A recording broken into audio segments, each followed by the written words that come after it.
चलिए आइए देखिए क्या पढ़ रहे थे हम लोग, ब्रीथ के बारे में पढ़ रहे थे। ब्रीथ यानी कि सर्कल। इसमें हम टोटल चीज़ आप लोग को लगभग चीज़ पढ़ा दिए हैं। ब्रीथ के बारे में टोटल चीज़ पढ़ा दी है, ठीक है। ब्रीथ को हम लोग मेनली कितना भाग में बांटते हैं, 3 भाग में। एक हम लोग बांटते हैं जिसको हम लोग सर्कल कहते हैं यानी कि ब्रीथ कहते हैं। दूसरा भाग में जो बांट देते हैं उसको हम लोग कहते हैं एक्सटीरियर यानी कि बाहर, बाह्य भाग, जिसको हम लोग कहते हैं बहिर्भाग, है ना। एक होता है इंटीरियर, इंटीरियर का मतलब अभ्यंतर यानी कि अंदर वाला भाग। ये टोटल चीज पढ़ लिए हैं। यहाँ जीवा हो या इसका व्यास हो या त्रिज्या हो या इसका त्रिज्य खंड हो, ब्रीथ खंड हो, ये सारा चीज़ आप लोगों को समझा दिया गया है पूरा बढ़िया से। अब हम लोग को क्वेश्चन यहाँ बनाने के लिए आता है। क्वेश्चन बनाने के लिए आता है, देखो दिस लप लुप नहीं कर रहा है, जिससे जूम आउट हो रहा है का, तो ठीक ठाक लग रहा है ना। ठीक है तो बढ़िया है। चलो पहचान में आ रहा है कुछ हल्का फुल्का भी कि कम आ रहा है, चिन्हा नहीं रहा है। अरे उतना नहीं आएगा, इसमें ब्लैक पेन चाहिए, ठीक है। ब्लैक पेन को अच्छा पकड़ता है क्योंकि वाइट में ब्लैक चाहिए इसको। ब्लैक पेन नहीं है, ब्लैक पेन मंगवाना होगा, मंगवाते हैं लड़का लोग से 2-3 ठो बढ़िया बढ़िया स्पेशल। इसीलिए तो हम व्हाइट बोर्ड में शूट नहीं कर रहे हैं वीडियो, ब्लैक पेन नहीं है इसी वजह से, ठीक है। अभी इमरजेंसी मजबूरी, पढ़ा देंगे चैप्टर, बाकी समझ में नहीं आएगा बाकी लोग को तो बोलेंगे गधा लोग को, सबको यूट्यूब में देख लेना जाके, पढ़ा दिया हूँ इसलिए कर दे रहे हैं। लड़का लोग को प्रोडक्शन नहीं कर रहे हैं जी। चलो ध्यान रखिएगा। तो सर्कल का बात करते हैं। सर्कल, इसमें मेन चीज हम लोग को थोड़ा समझना है। देखो ध्यान से, मेन चीज यहाँ क्या समझना है, कोई भी हमारा ब्रीथ होता है, कोई भी क्या होता है, ब्रीथ होता है। सबको पता है कि ब्रीथ का एक क्या होता है, सेंटर होता है। ब्रीथ का एक सेंटर, इसी को हम लोग क्या कहते हैं, केंद्र कहते हैं। क्या कहते हैं इसको, केंद्र कहते हैं। यहां से हम कुछ भी बेटा खींचेंगे, ध्यान रखिएगा, कुछ भी हम यहां से खींचेंगे क्या होता है, त्रिज्या। ब्रीथ का केंद्र से जब हम ब्रीथ का छोर तक यानी कि परिधि तक जहां हम खींच देते हैं रेखा, वो क्या कहलाता है, त्रिज्या कहलाता है। और जब कभी ब्रीथ के एक छोर से केंद्र से गुजर के यानी कि केंद्र से होते हुए जब ब्रीथ का दूसरा छोर तक जाता है, उसको हम क्या कहते हैं, ब्रीथ का जीवा। लेकिन ब्रीथ का सबसे बड़ा जीवा होने के कारण इसको हम लोग व्यास कहते हैं। ब्रीथ का एक छोर से दूसरा छोर तक जो टच करता है उसको हम क्या बोलते हैं, जीवा कहते हैं। क्या कहते हैं इसको, जीवा।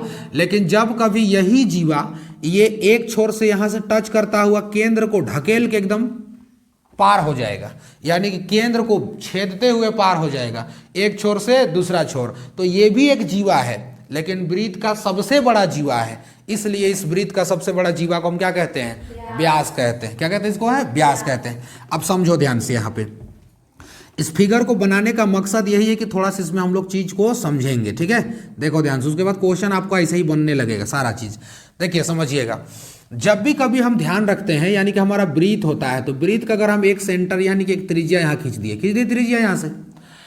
अब यहाँ से अगर कोई हम रेखा चाहते हैं कि और खींचेंगे, जैसे मान के चलिए हम यहाँ से एक रेखा खींच दिए, इधर एक तो त्रिज्या और इधर एक त्रिज्या खींच दिए, और ये त्रिज्या से हम इधर रेखा ले आए। अभी ऐसा ऐसा क्वेश्चन आपको बहुत मिलेगा, ठीक है। अब सुनो ध्यान से, एक तो हो गया ये हमारा सेंटर यानी कि ओ, इसका मैटर समझिएगा, ठीक है। यानी कि एक हो गया मेरा ओ यानी कि सेंटर। सेंटर पे हम ध्यान से देखेंगे तो मेरा 2 कोण यहाँ है, एक कोण इधर और एक कोण इधर। और जो साइड साइड में बनता है यानी कि ये सिंगल वाला कोण, इस कोण को कहते हैं परिधि का कोण। कौन सा कोण बोलते हैं इसको, है परिधि का कोण। जब 2 त्रिज्या से निकल करके जब एक कोण बन जाता है तो इसको हम लोग कहते हैं परिधि का कोण, ठीक ना। और ये जो है, ये वाला 2 कोण जो नजर आपको आ रहा है, ये है, ध्यान रखिएगा, ब्रीथ खंड है।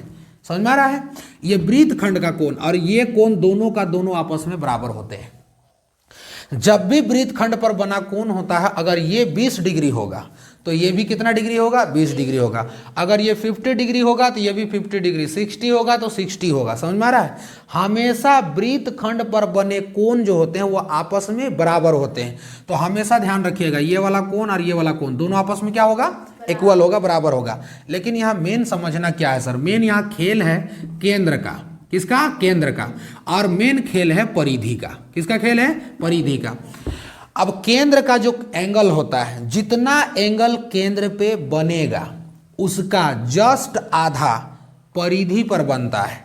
यानी कि केंद्र पर बना कोण परिधि पर बने कोण के दोगुना होता है।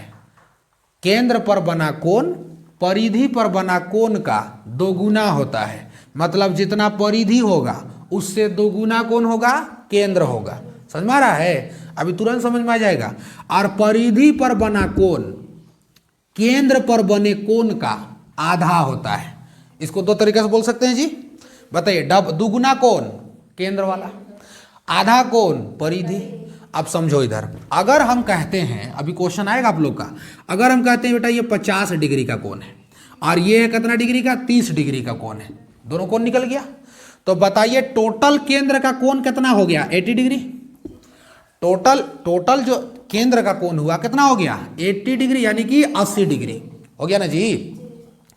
अब एक बात बताइए, अगर कहेगा कि इतना इतना कोण दिया हुआ है, अब बताइए कि इसका परिधि का कोण क्या होगा। अब बताओ क्या होगा।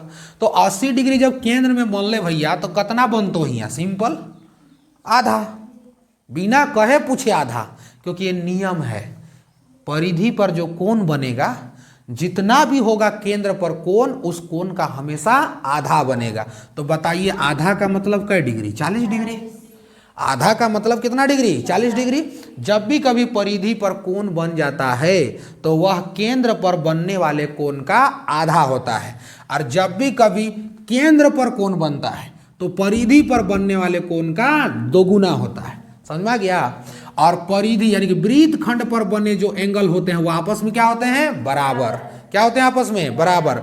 अब बताओ कि अगर ये वाला एंगल हमको दे देता 20 डिग्री, तो बताइए केंद्र पर कितना डिग्री का कोण बनता, ऑटोमेटिक 40 डिग्री। नियम क्या है सर, परिधि पर बना कोण केंद्र पर बने कोण का आधा होता है, सिंपल। तो इसको हम लोग दोगुना कर देते तो केंद्र क्या हो जाता है, 40। अगर मान के चलिए हमको यहाँ 30 डिग्री दे देता तो केंद्र कितना डिग्री बन जाता, 60।